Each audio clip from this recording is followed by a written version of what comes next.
Megan O'Russell. And my name is Christopher Russell, and welcome back to Page by Page, writing the book in real time.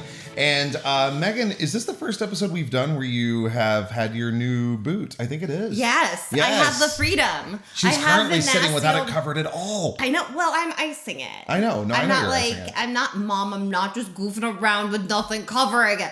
No, I'm icing it. I'm taking the opportunity while I'm going to be still for a while to ice it and air it because she was wrapped up for a long time. She was. Other fun things that have happened since last we met. We got to finally go to Oviedo. Yes. Which we've never been to before, to an awesome fest. It was great. It's really cool. In a mall, which sounds corny. Yeah. It sounds cornier than it is. But I had believed for the longest that malls were just kind of dead, but man, it livened up. It's like it was incredible. They're repurposing, or at least I guess the smart ones are repurposing, where it's almost more of like a community thing, where this mall has indoor Renaissance fairs 4 times a year. Which is banging. Like they have adult boozy trick or treat. Yeah, that sounds like fun. I want to do that. I can't this year. Well, you can be my designated walker. You Is can wheel me. Is it on Halloween? I don't know. Because if it's on Halloween, theoretically, we could go. Yes. It's the one day I have off. While I trick or treat. I'm not going to say why, and I don't think I've talked about this yet, but I have 3 overnight shifts coming up, all surrounding Halloween. So Halloween night, I'm just going to be up till 5:30, 6:30 in the morning because I have to be. So we could just go out. Why not? Yes, and you can push me around because I'll be walking, but like, yeah. When you first start walking after an but injury, I want to push you around. Well, I will. Where you will. Okay, so before we continue this ludicrousness, I want to go ahead and just say that the beer this week needs no introduction. Cheers. What is it called? I don't know. I don't remember things. We're just having normal Blue Moon. It's felt right. Well, also, it's one that, I don't know, it feels refreshing because, yes, it's fall, but in Florida, it's not fall. It's just late fall summer. Is a lie. Yeah, kind of. Although I do love winter here. Okay, so was there anything that you wanted to talk about? Do you want to talk about what you're doing right now? So when Chris posts the videos. In like 10 years. Yeah. Hey, I filled my prescription. I have contacts coming. They're not here yet, but they're coming. I'm so proud of you. Thank you. So it only took me half a year. Thank you so much. So, what was I talking about? You were talking about what you're doing with your hands right now. Yes. Oh, so that when it's posted. Yes. So I have Orlando Reads Books this year, and it's the last year for Orlando Reads Books, this weekend. It's the last year for Orlando Reads Books, which is very sad, but the it is. convention runner is ready to retire from morning events. So it's a really cool event. It's 2 industry days, and then we have like an evening with readers and then another day with readers, but there is a haunted mansion themed dinner. And it's hard because when I'm at Comic-Cons, I want to do cosplay because cosplay is so cool and I want to participate, but I can't really do like all out cosplay because I'm there to be me. Like the purpose of me being there is to be me. Right. So I kind of decided I want to try some like bounding type cosplay. So if you're, it's like Disney bounding. If you don't know what bounding is in the cosplay world, it's when you like dress to imply something. So, instead of like, what's an easy one to do? Mickey? Instead of doing Mickey, you would put on some like overalls with some red pants and a black shirt and like ears. No, that's like more all out, but it's it's more like dressing with an ode to something. So, like if you were going to be at Disney and you were going to do Sleeping Beauty, then like a pink headband and a pink dress or something. Right. So like that kind of thing. A nod to the character. So what I'm doing for the Orlando Reads Books Haunted Mansion thing is I'm putting together a little beading on Black Vest of the Haunted Mansion face from the Haunted Mansion wallpaper so that Chris and I can have them for Friday night. But I'm a little anxious about getting it done because the event starts tomorrow, so I'm going to be beading while Chris does reading. Yes, you beading are. Reading. Do you want to show people what it looks like? They're not going to see it for years, so it's fine. Look at that. Aw. I think it looks so good. Mine came out great. Chris can take some pictures of it and post it on social media, and then you can link it. Yeah, that's true. I can do that. So that people can see it. Because it's got to be done soon, because I don't have a choice. So huzzah for almost finished. That's very true. It is, and it's looking really good. Let's hope it continues along that trajectory. Are you capable of simultaneously doing that and giving us a previously on? I was raised to be a proper Victorian lady. I could stitch and bitch all day long. Stitch and bitch. It's my favorite. That's sewing circles. In case you didn't know, they would sit around and stitch and bitch. It was a gossip circle. I love a good stitch and bitch. Yeah. I've worked in enough. So I haven't done any beading or really stitching at all since I was a vastly underpaid intern at a theater company. At least we were paid. Yeah, at least we were. A long time ago, I had to re-bead part of a dress, and I haven't done anything like this since. But I don't have a sewing machine, and it's one of those, like, I don't want to commit to doing this enough to purchase a sewing machine, so I'm starting with, like, beading and stuff because it's much cheaper. But anyway, I'm excited for the next one too. And we might have mentioned. No, I'm sorry. It's okay. I can take it back out. We might have mentioned this before, but when we talk about underpaid interns, legit, when we arrived, inside our welcome packet was an application for food stamps. So, like, legit, they were like, "Oh no, you're so far below the poverty line. This will help." Yeah. So lots of great experience. It put us in a position that vaulted us into the next, like, 15, 16 years of work. So there is that. But still, it was a very interesting time.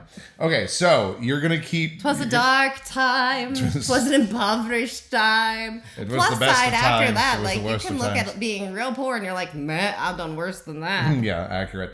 Coming out of college with student loan debt into the Great Recession, being paid peanuts. It was just like, good times. That's why you see those memes of millennials just with a cigarette in hand, and neither of us smoke cigarettes, but like a cigarette in hand and being like, oh, this again? yet another unprecedented event. Yes, thank you. Good. Yeah. 12th this week. Okay, so speaking of unprecedented events, tell us what happened last time, but I don't want you to do it until you have a needle in hand. Like, I want you to have a needle in hand and be moving. Okay, so you're entertain them for a second. I have to take so a lead. This is funny. Those of you who also use social media as part of your business model, I do have a podcast, social media, TikTok, and Reels. Now that I have pressure, I can't find the right bead. You're okay. The most recent video that I did was about a game called Phasmophobia, and it blew up, and I was like, And you know the frustration when it's like, why can't I get the business videos to blow up? So I got to figure out a way to marry those two. But something I will say is that I learned from posting that video is the Phasmophobia community is actually really cool. Oh, I love it when you find cool communities. Yeah, and so many of them were like, hey, we'll play with you. Like, come here. Like, let us know when you're on. I was like, and it was multiples of that. And also pros telling me, you noob, which is what I was expecting to happen, but in a loving way. Okay, so go ahead. Take it away. Previously on Sketchbook of a wait, wrong book. Previously on Diary of a Blood-Marked Werewolf.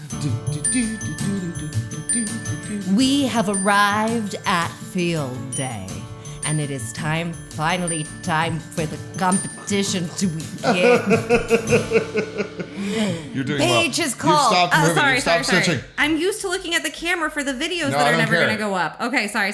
So Paige called Jason and Ella to come help at the school for a critical emergency.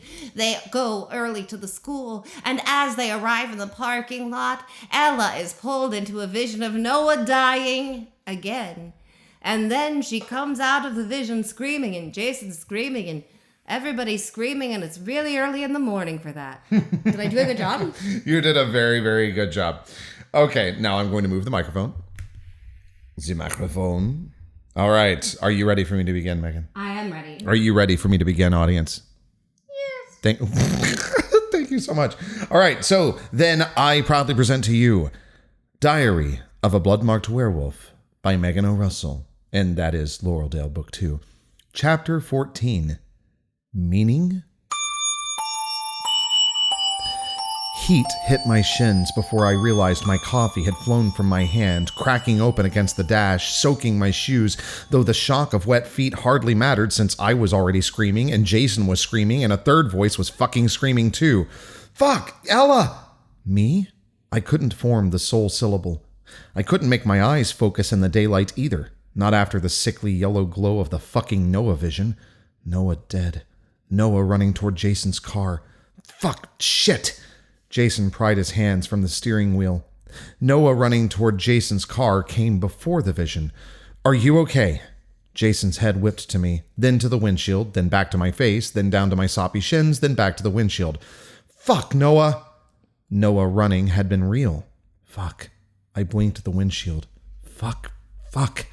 My eyes finally focused. There, right in front of the car, Noah, on his feet, not dead, not bleeding from car smashing or vision-like wounds or any other deadly drama. Shit, are you okay? Jason grabbed a wad of napkins from the glove compartment, skipping wiping off the dash to sop up the coffee on my knees. Yes, Ella, you're fine. I'm fine, I said, like a functional person. I'm sorry, I didn't see him. I'm really okay. I guess Jason believed me that time since he abandoned the knee dabbing and tossed open his door. What the hell, man? Jason unfurled himself from the car, the mass of him puffed up with adrenaline, his normal towering over the world like a happy tree drifting closer to angry giant gonna nom nom on little human bones. I could have hit you. You can't just run in front of somebody's car. No time, Noah panted, shaking his head, waggling the mallet in his hand for added emphasis. Paige! A soft, screeching ping started in the back of my skull. Paige. Paige what? Jason said. I dropped the napkins, unclipping my seatbelt as Noah swung his mallet to point toward the football field. Paige what? Jason shouted. Bad. Noah's single word flared panic that consumed my whole body, sending me bolting toward the football field before thought could happen. Ella! Jason called after me. No. Ella! Not Paige. Not Paige what? I didn't know. Ella! Not an Etherean danger. M1 and K2 weren't after humans. Ella, wait!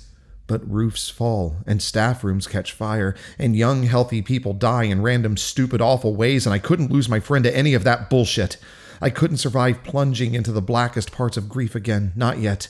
Not when the broken bits of me had barely begun to heal. The scar tissue hadn't gotten strong enough. I didn't have the will to climb out of the darkness again. I ducked under the surveyor tape strung between the trees separating the football field from the parking lot. Not Paige. Breathe, Ella. Breathe, Ella. Ella, slow down! Jason's voice bounced. I was literally bouncing in my seat while I was doing that. Ella, slow down! God, we shouldn't have this amount of levity when Paige has been murdered. Jeez. She's bleeding out. Yeah, so. It's okay. Well, we'll get there eventually. Poor Paige. Oh, poor Paige. Okay, here we go. Ella, slow down! Jason's voice bounced, matching the timing of the footsteps. I was hoping they would. You ruined it. Okay, stop. Go back. No, I'm not stopping. Can you imagine? Yeah, just like, are you fucking serious? Did they just say what I think they did? Cars start pulling off the road en masse. Ella, slow down! Jason's voice bounced, matching the timing of the footsteps pounding behind me. His plea backfired, pushing me to run faster because of something terrible. Nope. His plea backfired, pushing me to run faster because if it was something terrible enough, Jason didn't want me to face it alone. If Paige was too injured, not Paige. I cleared the edge of the trees, bracing for a wave of first responders, fear and blood filling the football field, ready to do whatever the fuck it took to save my fucking friend. But I didn't know where to run or who to fight or how to help because no one seemed to care that Paige was in danger or worse. Not Paige. Not Paige. Assholes worked on laying out tires and staking down ropes for the challenge course and sorting little colored flags and setting up sawhorses for some unknown fucking reason, but the reason didn't matter because I couldn't find Paige. Ella, stop! In the southeast corner of the football field, a big white canopy tent covered 6 round tables, a dais, and Paige Paxman, standing, breathing, not kidnapped, not dead. And this is an aside.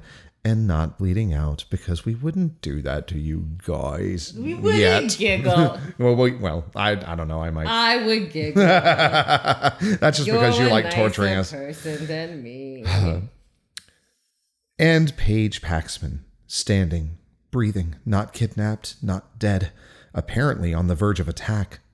I veered toward the tent, dragging up the self-control to slow my pace as the rope stakers looked my way.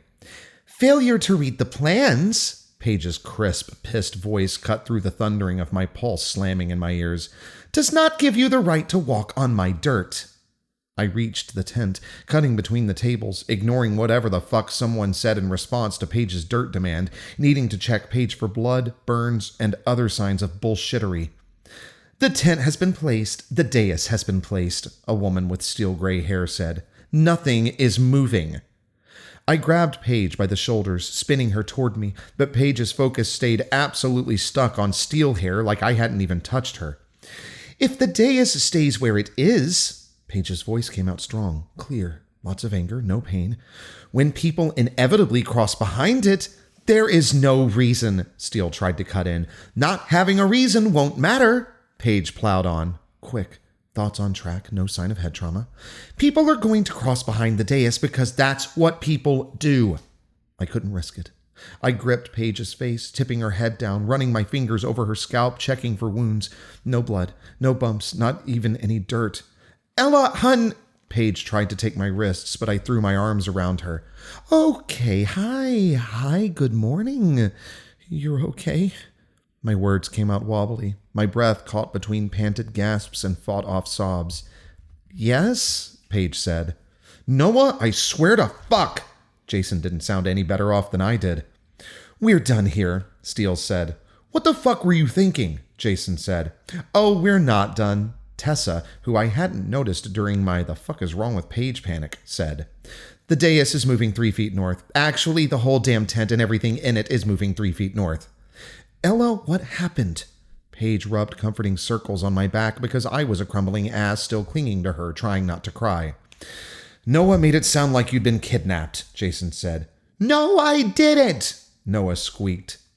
I tightened my grip on Paige, probably to a painful point, as an image, not a vision-y image, more like a flash of a daymare, of Paige in that fucking warehouse sliced through my mind. I don't have time for this, Steele said. The tent has been staked, the dais has been set. I'm not calling anyone back in, and I'm not letting anyone walk through our dead teacher's memorial garden, Tessa said. I'm fine, Paige spoke through clenched teeth. Whether the enamel damage spawned from anger at Noah, pain from me, or plotting Steele's demise, I didn't know. Plus side, I couldn't summon any self-loathing for not being able to loosen my hold on Paige even if I was the problem. Helpless human Paige trapped in that warehouse, drugged, blindfolded, bound to a chair. That's not a garden, Steele said. It's a patch of dirt. We've already planted spring bulbs, Tessa said. Sweet, innocent Paige stuck with the memory of a rescue more gruesome than her captivity. Foot traffic won't hurt buried bulbs, Steele said. Do you understand the concept of a memorial garden? Tessa said. I don't know why Noah... Paige gave his name a little extra growl, proving him to be the enamel damage source. Would cause anyone, meaning me, extra anxiety. I'm completely fine. When did you start considering aiming for a catfight with a middle-aged wannabe wedding planner over a prop for a TTRPG? Fine, Paige, Noah said. What did you call me, young man? Steele's voice gained a shrillness, that supplied a brutal reminder of how much coffee had been sacrificed to my non-caffeine absorbing shins. Don't you wish that you could just have a caffeine patch? Are there caffeine patches, or is that just something? A real thing. I was like, because I know that it's in what movie is it in? Is it Meet the Robinsons? There's gotta be caffeine patches. If there you can could do be nicotine patches, you can do caffeine patches. That feels like danger, though. Or the best idea ever. No. I know what you're thinking, and I'm cutting it off right now. Absolutely not. Okay, you don't get caffeine patches. That would be horrendous. Look, everybody's flying through the books. Honey, you can't just make them all fly. Can you imagine me doing a panel on caffeine patches? No, because you were already on a 5-hour energy at one panel, and you had to explain that, and everybody in the audience went, oh. Oh, that's what's wrong going on. with her. Yeah. Yeah. Okay. What did you call me, young man? Steele's voice gained a shrillness. Oh, I didn't do it again. That supplied a brutal reminder of how. Well, no, I go have back. to do it. What did you call me, young man? Okay, that was a little Steele's overacted. voice. Nope. I'll take it. Look. If Jimmy Fallon can have a talk show, I can overact on a podcast. What did you call me, young man? Steele's voice gained a shrillness that supplied a brutal reminder of how much coffee had been sacrificed to my non-caffeine absorbing shins. Leave, Tessa said. I'm not arguing with a vendor who can't even follow setup instructions for a school event. I will gladly stop listening to children. You can deal with Elaine Everhart instead, Tessa said. And I'll be sure to let my grandmother know exactly how you treat clients. Young lady, no. Paige twisted toward Steele. You've said you're done here. You're done here. Like I said, Noah pointed at Paige. Where is your principal? Steele stood her ground. Goodbye. Tessa fucking waved at Steele, then, with a distinctly deliberate movement, turned her back on the gape-mouthed woman to face us. Since the weather's clear, I say we shift the tent, then the tables, then the dais. Does that work, Paige? Sure, Paige wriggled, trying to escape me. I made my arms relax enough to grant her freedom. I didn't like not having something to cling to. Jason, you're in charge of steaks, Paige said. Everyone else pick a corner pole. I followed Noah toward the front of the tent, choosing the corner closest to his. Where's the mallet? Jason asked. Well, you're not using mine. Steele gave an audible humph and stormed toward the parking lot. In my head, I just heard that as a, well, you're not using mine. Yep. I approve of this. Oh my gosh. Well, you're not using mine. Good thing we have one, Paige shouted after her, then added in a lower tone, dumbass waste of town funds. Never again, Tessa said. Nope, never. Paige turned to Noah, holding out her hand. Mallet, please. I don't have it, Noah said. Paige's whole fucking body tensed. Why not? Noah's whole fucking body tensed. Tessa's, Jason's, and my whole fucking body's tensed. Noah, Paige said, her voice scary calm. Why don't you have our mallet anymore? Noah glanced between Tessa and Jason, seeking rescue that didn't come. A teacher took it. Which teacher? I don't know. When? Paige's glare gained a hint of, I might kill you later, that would have made Uncle Declan proud. I was chasing Ella and Jason. Noah backed a step away, raising his empty hands in a plea for early morning mercy. A teacher tried stopping me to ask for it, and I was panicking, so I dropped it and kept running. Silence. Silence. Fine. Paige shook out her shoulders and took a deep breath. That's fine. I'll be right back. Paige terrifies me. Good. I'm glad you had a survival instinct. I lost the bead. Fine. Paige shook out her shoulders and took a deep breath. That's fine. I'll be right back. She headed for the front of the school, following Steele's path like she was chasing the banished away. Jason waited until Paige reached the trees to ask, Is this why Paige texted me, or do I need to be worried about something else? It's just this, I hope. Tessa leaned against the side of the dais. I can only take so much drama before noon. Better wait until 12:01 to let your grandma know she trusted the wrong person to bring over the dais, Jason said. The way he said the dais, not like the dais, more like a thing to be expected, a known element, like at Thanksgiving, saying, wait until 12:01 to let your grandma know she trusted the wrong person to bring over the turkey, sparked enough interest for me to squint through the tent's shade to see the details of the mishandled turkey. Wooden and wide enough for one throne or two chairs, the 3-foot-tall dais had the just-cleaned look of something prepared for an occasion. Nowhere near master-level work, but at least created by a practiced hand. The carved front didn't have any dust lingering in the crevices of the quasi-landscape motif, which, much like the Crossings River motif, had runes worked into the image like a hidden objects game for a trained eye, which under normal There's got to be one, like every episode. I don't think there has been one every episode, but typically. That's it. We go back, we edit them in. Could you imagine? Yeah, right. I haven't even posted the videos yet. I'm not doing that. Nowhere near master level work, but at least created by a practiced hand, the carved front didn't have any dust lingering in the crevices of the quasi-landscape motif, which, much like the Crossings River motif, had runes worked into the image like a hidden objects game for a trained eye, which under normal circumstances would be weird on a human-owned item, but considering the Blackwoods have been in Laureldale since its founding and a wolf pack moved in, I don't know, not too long after, the townies picking up on the Etherean decor and working supernatural symbols into their own shit wasn't surprising. None of the runes looked like big bads humans and Ethereans who are smart enough to avoid dark fuckery shouldn't be screwing with, or any of the fantasy or historic runes I'd seen on enough human shit to remember their markings.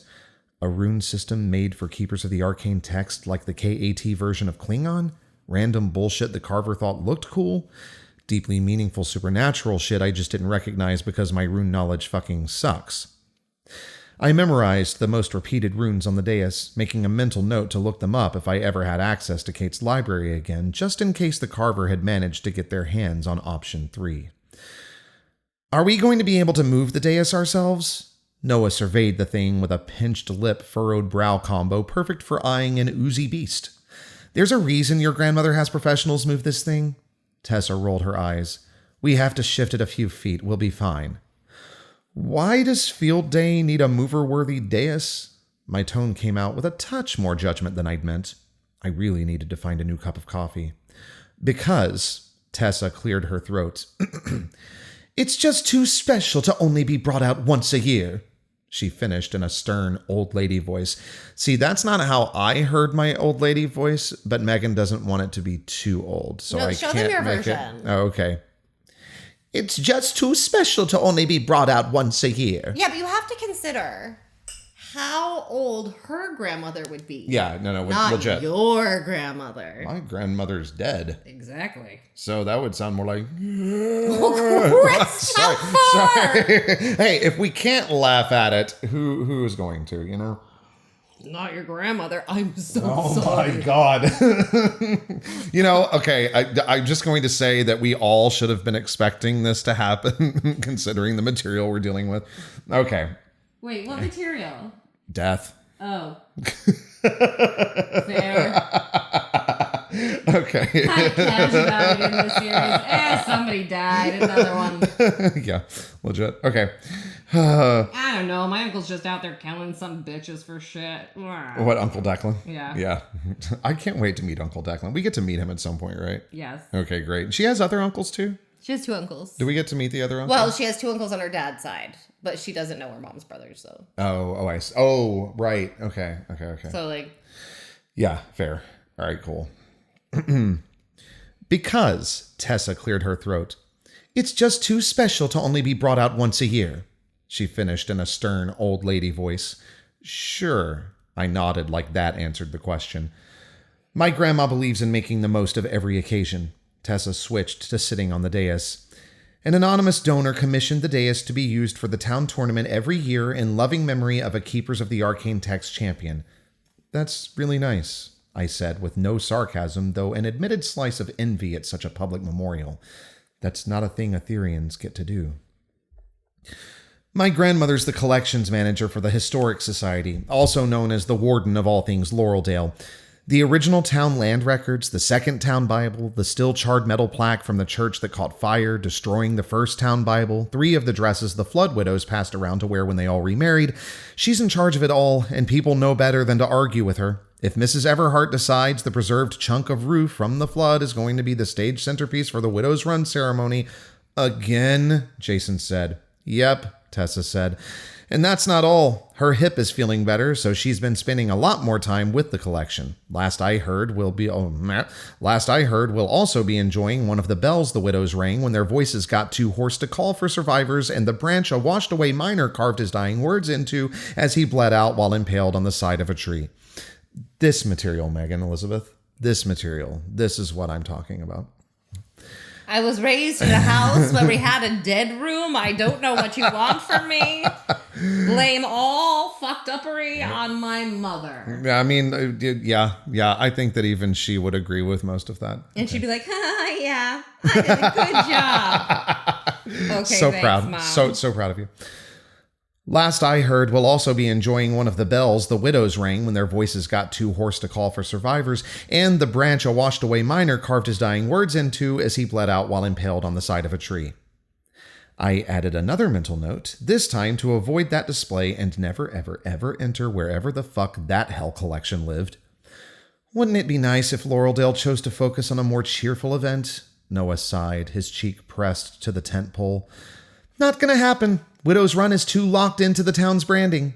Paige strode back into the tent, mallet in hand. It's our top tourist weekend. Noah groaned. She's right, Jason said, at least for the Argo. Paige froze, an inch away from handing Jason the mallet, her eyes widening in fear, like by saying the Argo, Jason may have triggered his own sleeper agent protocols. Jason's mouth tightened as he reached the extra inch and took the mallet, going right to the corner that would be Paige's, kneeling to use the hook on the end of the mallet to yank out the stakes. Ella, Noah said with conspicuous enthusiasm, will you be going to the widow's fete? I hadn't thought about it, I said. Miss Ella Day plans to attend the full Widow's Run festivities, including the fete, with the consideration that she may back out any damn time she chooses, Paige said. Yeah, that. I scrambled through vague memories of the times I'd half listened while Paige spoke, searching for when I'd agreed to attend the Lots of People Died Yay Laureldale celebration. Jason moved on to the stakes at Tessa's corner of the tent. Jason, fuck,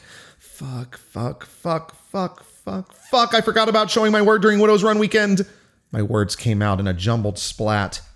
Jason paused his stake removal, furrowing his brow, shifting his weight as though preparing to spring to his feet and save me from whatever the fuck was wrong with me this time. I'm sorry, what? Noah said. I preferred his response. I forgot I was supposed to be prepping work to show outside the Argo on Widow's Run weekend. The acid of benign guilt stewed in my stomach. I'm so sorry, Jason. Jason's brow lines shifted from a pinch of concern to waves of exasperation. You've been dealing with enough. I've figured something else out for next weekend, and when you feel up to it, we'll pick another time to show your work. You've got nothing to be sorry for. Exactly. Paige smiled at Jason, all hints of her previous wrathy mood gone. I'm a shit who forgot you did something really kind, and I'm sorry, I said. Please don't. Jason came to my corner, placing his hand on my back in a familiar way that had become a dangerous comfort. You're alive and here. Nothing else matters. Got it? Oh my God, he's so dreamy. He's so dreamy. Are you falling for Jason? I'm falling for Jason. No, I'm not. I'm cis hetero. I'm too boring to be anything else. It's just the truth. I love you just the way you are. Thank you. Thank you so much. He held my gaze, waiting for me to agree with his delusion. My brain had had too little go-go juice to come up with a non-shitty verbal response, so I wrinkled a smile and forced a nod. You know, Noah said, with no artist obligations, you'll be free to attend the fete. Artist obligations. The phrase pinged like a whistle calling forth another brewing glob of guilt. Ella was always going to the fete, Paige said. Jason finished my stakes and moved on to Noah's corner. Are you making it a group thing? Noah asked. Artist obligations? Nothing official, but you can wander with us if you like, Paige said. Is Luca joining you again? Noah asked. Luca? And there it is, Paige said. Luca Nikolic, whose family owns the crossing Iota Loft mural. Fuck. You need to move on, Noah, Paige said. Move on? My brain stalled, ruining my realization that I'd been missing a massive fucking Etherean opportunity. Wait, you and Luca dated? No, Paige said. Not yet, Noah said. Noah. Paige pounded her forehead against the tent pole, emphasizing each word. It's never gonna happen. Luca, the object of unrequited love? He's dated guys before, Noah said. That doesn't mean, Paige continued, the head pounding. He wants to date you. Wow, Paige, Noah said. We're good to move.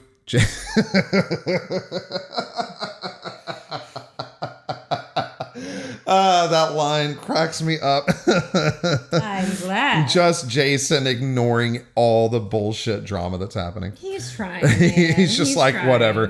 He got up early. He's doing his best. Like him and Andre in these awkward social situations crack my shit up. How Andre's just like, okay, looking at my phone. I'm gonna pretend to not be here, but Jason. I can't leave because that'll get me in trouble with my girlfriend. Yep. So, it's so real. It's so real. And I wonder how, okay, I'm going a little deep here and you can tell me to cut this, but how much of that, it's that nature versus nurture thing, right? Like, are guys so awkward in situations like that because we're not given the tools to deal with it because of toxic masculinity? Do you know what I mean?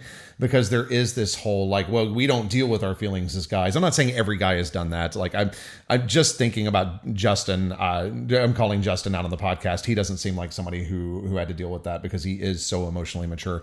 But I was not. He may just like be like that. I don't know. Well, that's the nature versus nurture. Strikes me as someone who just like.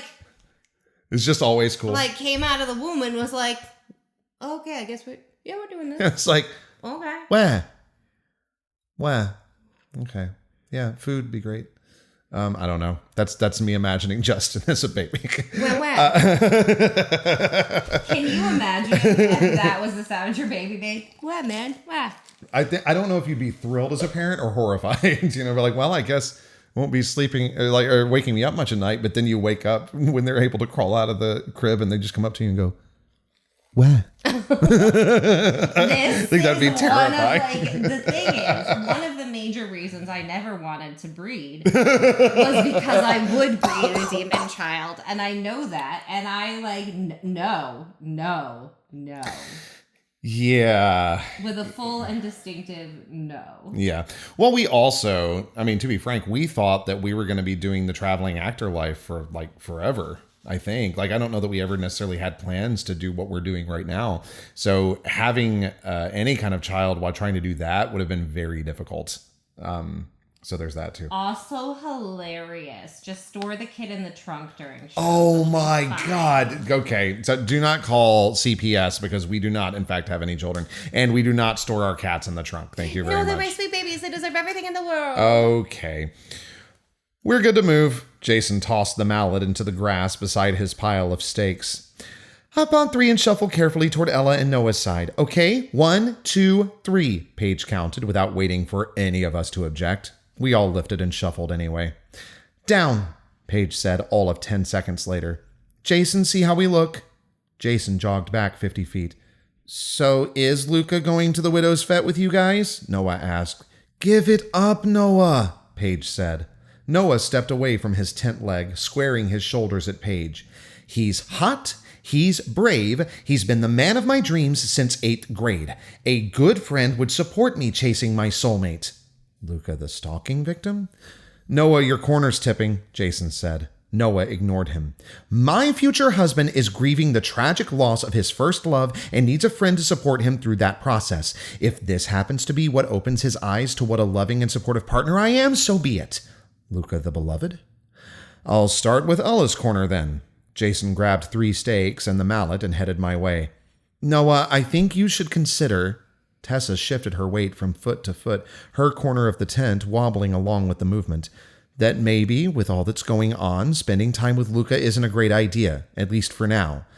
I'm not going to wait while the love of my life grieves. I can't just hope no one snags my place as his emotional support system while I sit out the rough patch, Noah said. I won't take that risk. Luca, the manipulated lover? And what about the risk of going after a guy who probably murdered his ex? Tessa said. Wait. Noah hacked a laugh. Are you trying to imply Luca killed Clara? Luca the murderer? With Sheriff Fuck in charge, a rumor like that could catch fire. I thought Clara fell. Paige looked to Jason. The morning news said it had been ruled a homicide, and Tessa spoke over Noah's flustered sounds of protest. Since we live in an awful world where women are more likely to be murdered by their romantic partner than anyone else, trying to hook up with the dead girl's boyfriend is stupidity bordering on a death wish. Luca, the safety hazard? That one definitely fit. You don't have to end it that way every time. You know what's funny? Megan and I were discussing, and I feel like, you know, those of you out there and us, we've gotten to know each other well enough by now that I can be honest with you. We were like, does that work as an ending? Like, is it good enough? And it was funny because both of us were very unsure until read aloud edits. And when we got to the end, we went, oh yeah, no, that works. That absolutely works. Ending a chapter is so much harder for the podcast than it is for just like normal writing of a chapter. Right. Yeah. Again, I can't imagine. Look, I've started 3 paragraphs of my latest work. And by latest work, I mean, hopefully this will be a work that I actually finish. I'm not holding my breath. I have faith in you. I appreciate that. Thank you. Yes, it is a romance. And yes, there's going to be a little bit of spice. So I really have no hope I'm that I'm going to do it. Well, okay. All right. So we talked about this last week, right? Before we get into the chapter, or like into talking about the chapter, that romance is always going to be a hot genre. Mm-hmm. There are always going to be, if you don't know the term, I'll explain it, whale readers in this category. A whale reader is an industry term for anybody who is just constantly gobbling up books. I'm talking like we know those people who are reading 30 novels in a week, and I have no idea how people do this. I have no clue, but people do it. People will just rush through 30 novels in a week. And I'm like, how the hell did you do that? So anyway. It's a skill. It's a skill. Not one I have. That's why romance is just, it's always going to be a hot genre. Always. So it's like, well, you know, Megan's too busy to set stuff aside to work on this because I have to find out what happens in the 6th book of Guildsville. Brea, Megan, Elizabeth. I know it's coming. I know it's coming. I broke my foot. I had to have surgery. Well, you broke your foot. You had a half a year long. No, wait, not half a year. It was like 3 months long flare last year. You had another flare this year. I get it. Things like happen, and we've had to mess with the publishing schedule. The world wants me dead. The world does want you dead. Thank goodness for modern medicine. So no. That's no pressure. That's just me being cute and funny and being like, tell me what happens. Okay, sorry. Anyway, I'm fine. So. Because this is fitting for our podcast, the first thing I want to talk about is the word fuck. And its use in sentences. So this first fuck it's the first just full-on fuck that we drop in the chapter. There's a fucking right before it. But is from Jason. Fuck, Ella. So we talked about this because it was like, okay, how do we want to write this with punctuation? Should it be fuck, exclamation point, Ella, exclamation point, fuck, comma, Ella, exclamation point, or fuck Ella? And it's like, well, definitely not the third one. Because if you're, well, there are a couple of ways that you could interpret that, but one of them being fuck Ella, you know what I mean? Like being like, screw that guy. So that would be without punctuation. And then one with a comma is what happens later with Noah, where Jason's like, fuck Noah. You know, like, and as an almost a shortened, what the fuck, Noah? Mm-hmm. And then we have the fuck Ella. And they're separate, but they're together. They're the same, but they're separate branches of the same thought. Yeah. So yeah, we have to break it up that way. So there you go. There's your editing lesson for the day. Fuck Ella. Well, what was that video? There was a great video that explained how fuck is one of the most versatile words in the English language. It really is. It really is. It can be used as a noun. It can be used as a verb, a predicate nominative. You're getting fancy. I know. So yeah, it can be used as many, a multitude of things. Oh, okay. The dais. Mm-hmm. So I know that we're not going to get to hear much about this, but I have a sneaking suspicion that the dais actually is a little bit dangerous. Like, I don't think it's just got pretty designs. I think Ella is correct in supposing that she's just not as up to date on her runes as she should be. That is, and it could be something that's not entirely evil, like not a dark rune, but something that could be combined to be nefarious, if that makes sense. Okay. So I this is the feeling that I get, because you wouldn't plant something like this just knowing your works. You would not plant something like this for shits and giggles. So I am very interested to see what comes out of this dais. I am excited to see how your supposition plays out. Yeah. I also am still positive. I comment nothing. I'm still pretty damn sure I know who the Watcher is. That said, one of your other readers also claimed that they knew who the Watcher was, and it wasn't, but it was very fun. And I love that you actually explained why that person is not the Watcher. I appreciate that. Well, because like it's there. If it was someone who's like a genuine suspect in my book, this is my book, but like someone who I would consider to be a genuine suspect, where it's like, yes, they are totally in the pool. I get your logic, but if it's like you missed like one little thing, and so you're like still considering it in, then I don't mind giving you that. Okay, but I'm not gonna be like, and this is why. Like, I'm not gonna go through the whole town and be like, these people aren't it, because that would ruin it. Have we talked about why it's not that individual on the podcast? Like, I don't think we have, but I kind of want to like leave it. Okay, that's totally fine. That's fine. Okay, so let's see. We talked about the dais. Let me go to my next comment. What do I have? Oh, the that's not a thing Ethereans get to do. Talking about the public memorial, and I was like, oh, that's a nice callback. Can you talk a little bit about that? Like, well, because Ethereans, when they die doing something brave, heroic, stupid, whatever, they don't get public memorials. Like they can't do that. They can't have a public garden for a beloved teacher, because then they'd be like, a teacher of what? Right. Like, there are too many questions that can come from that kind of memorial, so they just don't get to do that. Yeah. And especially for a kid who like lost her family, that's kind of a big deal. That like, where do you go? What do you do? Right. So aside from Ella, like, is there a strong feeling about that? Like, are there a lot of people that feel that sucks? Is that a widely held feeling in the community? I don't think that it's something that a lot of people spend a huge amount of time thinking about. Okay. But I think for an orphaned girl, it's more important. Okay. Like, it's one of those things that you're just used to. Yeah.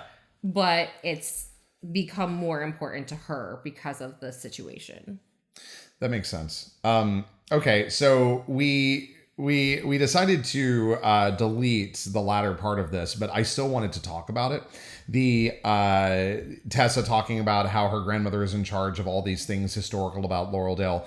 Will also be enjoying one of the bells the widows rang. Doritos? The Ritos. Two in this one. Now I want Doritos.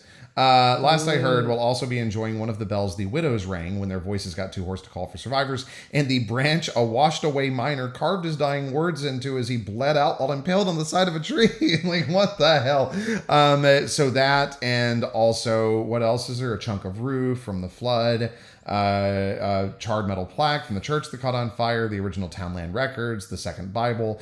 And after hearing all of this, Ella's like, I added another mental note, this time to avoid that display and never, ever, ever enter whatever the fuck that Hell Collection lived, or wherever the fuck that Hell Collection lived. Yep. Yeah. So why, honey? Why wouldn't we want her? Because, like, if anything that gets marked by big moments is what makes her more likely to have a vision triggered.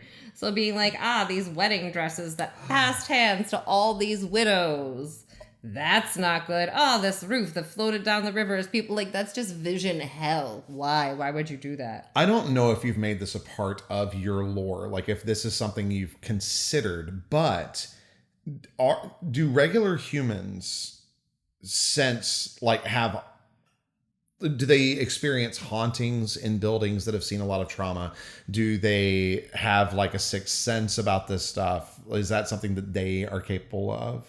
I mean, a creepy place is a creepy place, because sometimes places hold creep, but not people. But no, they're not seeing ghosts. It's just a trick of their mind. Well, no, like if you had Ethereum blood in you from way back when, and you were part witch, part something, then maybe. So, but like a pure human would not be seeing this. No, they just might feel creepy in a place because creepy places are creepy places. So it's interesting because I'm sitting here going, wow. Ella's constantly being haunted. Like, these are ghosts that she's dealing with constantly. Do you know what I mean? Well, it's just ghosts of events instead of people. It's crazy. I hadn't really like made that connection until now. Whoa, deep and meaningful. Oh my gosh. All right. My brain had two little go-go juice. Even more deep and meaningful. Because it's fun. No, that's very surface level. That's called Not you to are me. obsessed with coffee. And for good reason. It's a deep and abiding love. Yeah, it is an abiding love. Artist obligations. Okay, so this was a fun editing moment. Megan literally, this is how she wrote this, okay? And there are brackets around what I'm about to read, the part that doesn't fit in the sentence, but I'm not going to read them. The phrase pinged like a whistle, no comma here, calling forth another brewing glob of guilt. Well, because I didn't want you to add a comma. I know, and it was just so funny the way that you wrote it. So there's a good reason, though, because this is very different, right?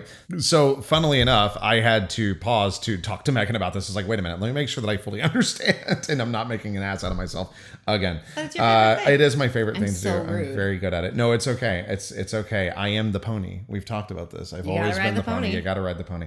So the difference is if you do the phrase pinged like a whistle, calling forth another brewing glob of guilt, then it's actually happening. Like she's actually feeling guilt.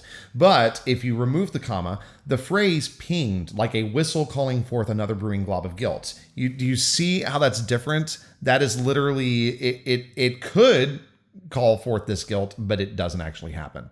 Does that make sense? Am I saying that right?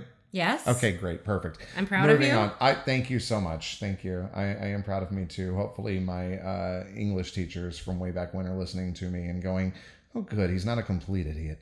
Good. He remembered one thing. Okay, I guess my last thing is a nice way to remind us that, yeah, she was supposed to totally do a mural at the crossing, right? Mm-hmm. Yeah, whoops. I forgot that. Did you guys forget that? Because I totally did.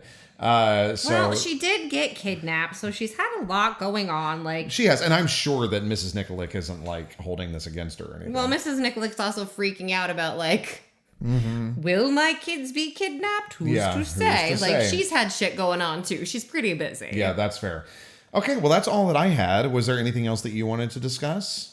No, I think just if you are in the Orlando area, then come check out Orlando Reads Books. There is a book show this Saturday and some really cool author events. And yeah, check out social media because I will have Chris post a picture of the beating progress. The beating.